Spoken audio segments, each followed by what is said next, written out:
کیا چیئرمین تحریک انصاف کے پاس یہ آپشن موجود ہے جیسے کہ نواز شریف صاحب کے پاس رہا کہ وہ ڈیل کریں اور ملک سے باہر چلے جائیں، یا یہ طے ہو چکا ہے یا یہ نظر آ رہا ہے، یہ ہم پریڈکٹ کر سکتے ہیں کہ یہ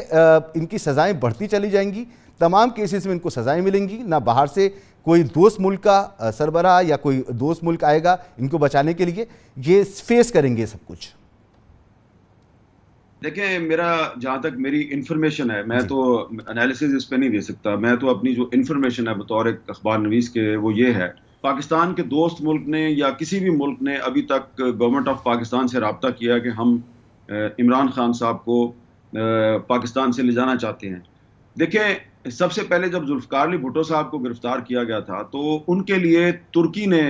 اپروچ کیا تھا جنرل ضیاء الحق سے کہ ہم آپ کو گارنٹی دیتے ہیں کہ ذوالفقار علی بھٹو 10 سال تک پالیٹکس سے آؤٹ ہو جائیں گے، آپ انہیں ترکی بھیج دیں، لیکن بھٹو صاحب نے وہ ڈیل نہیں کی تھی۔ تو اس کے بعد پھر یہ ایسی ڈیل جو ہے یہ نواز شریف صاحب کے ساتھ ہوئی تھی، سعودی عرب نے کی تھی، لبنان کے وزیر اعظم تھے رفیق حریری، ان کے ذریعے، اور پھر بعد میں ان کے بیٹے کے ذریعے، تو انہوں نے یہ ضرور ڈیل کرنے کی کوشش کی تھی۔ لیکن عمران خان صاحب جو ہیں ان کے ساتھ تو جو سعودی عرب کا جو شاہی خاندان ہے اس کے ایسے تعلقات نہیں ہیں، اور نہ ہی یو اے ای کے شاہی خاندان کے کوئی ایسے تعلقات ہیں، اور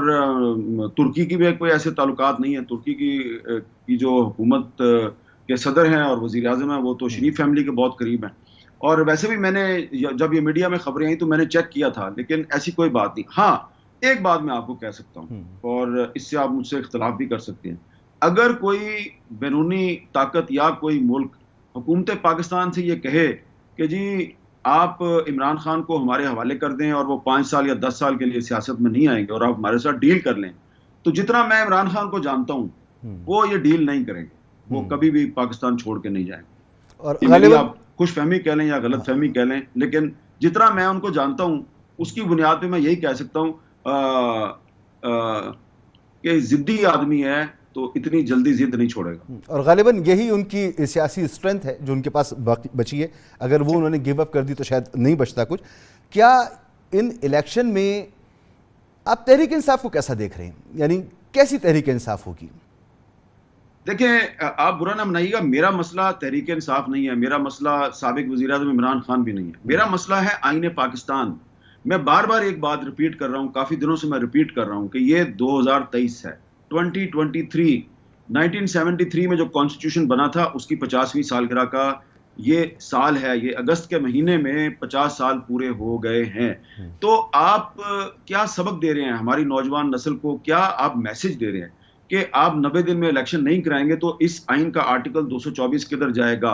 اور اگر آپ یہ سب کچھ یہ 90 دن کا الیکشن نہیں کروا رہے، اور اس سے پہلے آپ نے خیبر پختونخوا اور پنجاب میں بھی 90 دن میں الیکشن نہیں کروائے، آئین پاکستان کی خلاف ورزی ہے۔ میرا مسئلہ کوئی ایک پولیٹیکل پارٹی نہیں ہے، نہ ہی میرا مسئلہ کوئی سیاستدان ہے، میرا مسئلہ ہے آئین پاکستان، اور اس آئین کے تحفظ کی ذمہ داری ہر پاکستانی شہری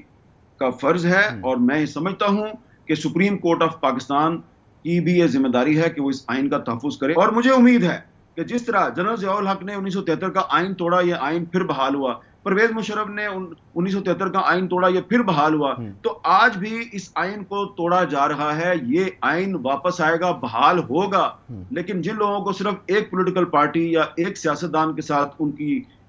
ذاتی یا قبائلی لڑائی شروع ہو چکی ہے، وہ اس آئین کی خلاف ورزی کر رہے ہیں، ان کا وہی انجام ہوگا جو پرویز مشرف کا ہوا۔ میر صاحب، ہم نے تو ایک مرتبہ یہ ریپیٹ ہوتے دیکھا، آپ نے تو کئی مرتبہ اس معاملے کو ریپیٹ ہوتے دیکھا ہوگا، جہاں آپ فرما رہے ہیں کہ یہ آئین کی خلاف ورزی ہو رہی ہے، یہ معاملہ کہاں جائے گا؟ تو وہی نہیں جائے گا جہاں کے پی اور پنجاب کے الیکشن کا معاملہ گیا، جہاں سپریم کورٹ کے فیصلے گئے، جب وہاں کچھ نہیں ہوا تو اب کیسے یہ سب کچھ ہو جائے گا، اور کیوں اتنی امید ہے آپ کو؟ دیکھیں، اس لیے کہ مسعود بھائی، جب 1999 میں پرویز مشرف صاحب آئے تھے نا، تو اسی طرح کا ایک اس وقت بھی ایک خاموشی تھی، اور اس وقت کی جو اپوزیشن تھی اس نے بڑی پہلے اس کی حمایت کی، اور پھر نواز شریف صاحب جو ہیں وہ جیل چلے گئے، اٹک جیل چلے گئے نواز شریف صاحب، اور اس کے تقریباً 1-1.5 سال کے بعد وہ ڈیل کر کے پاکستان سے باہر چلے گئے۔ پھر آپ کو یاد ہوگا پھر 2002 میں ایک الیکشن ہوا تھا، اس میں مسلم لیگ کاف کی حکومت آ گئی، اور جو قومی اسمبلی تھی وہاں پہ تو مسلم لیگ نون جو ہے وہ بس اس کی 17-18 سیٹیں تھیں. تو پرویز مشرف صاحب کا خیال تھا کہ انہوں نے مسلم لیگ نون میں سے مسلم لیگ کاف نکال کے تو اس پارٹی کو ختم کر دیا, اور اس کے بعد وہ کافی سال تک پاکستان پہ حکومت کرتے رہے. لیکن الٹیمیٹلی پھر کیا ہوا؟ الٹیمیٹلی حالات نے پلٹا کھایا. وہی پرویز مشرف جو ہے اس کو مسلم لیگ نون نے پیپلز پارٹی کی مدد سے ڈرا دھمکا کے اس کی کہا تمہاری امپیچمنٹ کریں گے, اور وہ بیچارہ جو ہے اس نے 18 اگست 2008 کو استعفیٰ دے دیا اور پریزیڈنٹ ہاؤس سے وہ چلے گئے. کبھی بیرون ملک گئے, پھر واپس آئے, پھر ان کا انتقال ہو گیا,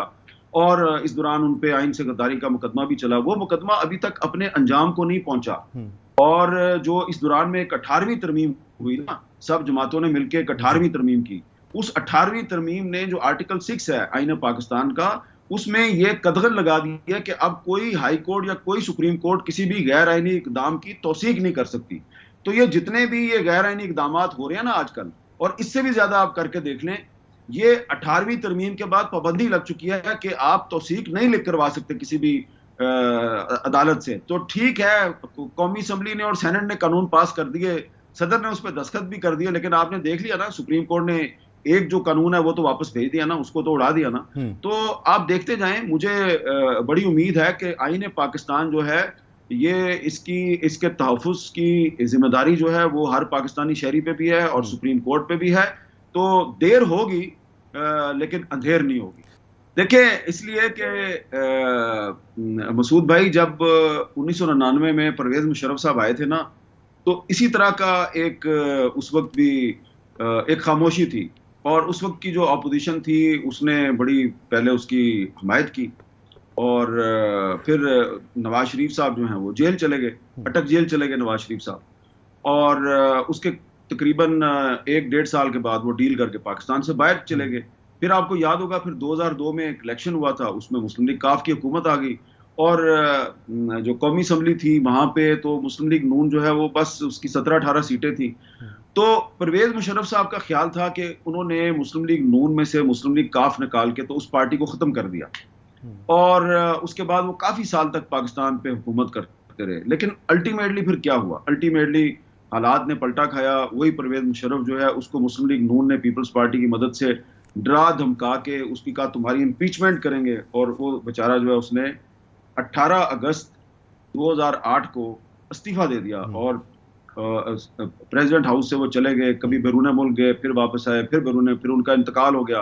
اور اس دوران ان پہ آئین سے غداری کا مقدمہ بھی چلا. وہ مقدمہ ابھی تک اپنے انجام کو نہیں پہنچا. اور جو اس دوران میں ایک 18ویں ترمیم ہوئی نا, سب جماعتوں نے مل کے ایک 18ویں ترمیم کی. اس 18ویں ترمیم نے جو آرٹیکل 6 ہے آئین پاکستان کا, اس میں یہ قدغن لگا دیا کہ اب کوئی ہائی کورٹ یا کوئی سپریم کورٹ کسی بھی غیر آئینی اقدام کی توثیق نہیں کر سکتی. تو یہ جتنے بھی یہ غیر آئینی اقدامات ہو رہے ہیں نا آج کل, اور اس سے بھی زیادہ آپ کر کے دیکھ لیں, یہ 18ویں ترمیم کے بعد پابندی لگ چکی ہے کہ آپ توثیق نہیں لکھ کروا سکتے کسی بھی عدالت سے. تو ٹھیک ہے, قومی اسمبلی نے اور سینٹ نے قانون پاس کر دیے, صدر نے اس پہ دستخط بھی کر دیے, لیکن آپ نے دیکھ لیا نا سپریم کورٹ نے ایک جو قانون ہے وہ تو واپس بھیج دیا نا, اس کو تو اڑا دیا نا. تو آپ دیکھتے جائیں. مجھے بڑی امید ہے کہ آئین پاکستان جو ہے یہ اس کے تحفظ کی ذمہ داری جو ہے وہ ہر پاکستانی شہری پہ بھی ہے اور سپریم کورٹ پہ بھی ہے. تو دیر ہوگی لیکن اندھیر نہیں ہوگی.